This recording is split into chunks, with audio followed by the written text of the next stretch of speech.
Hello everyone, welcome to Tech My Life. In today's video, I'm going to show you how to fix flash on Snapchat. It's pretty simple, so let's jump right in.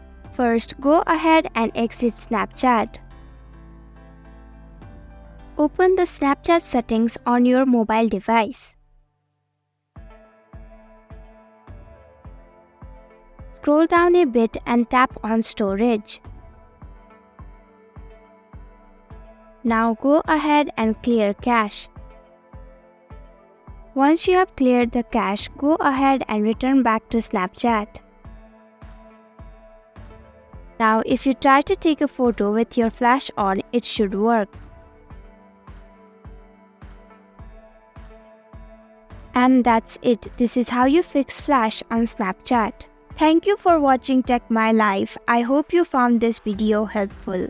If you did, then please click the thumbs up button and comment down if you have any questions or feedback. If you're new to our channel, subscribe and hit the bell icon so you don't miss our upcoming videos.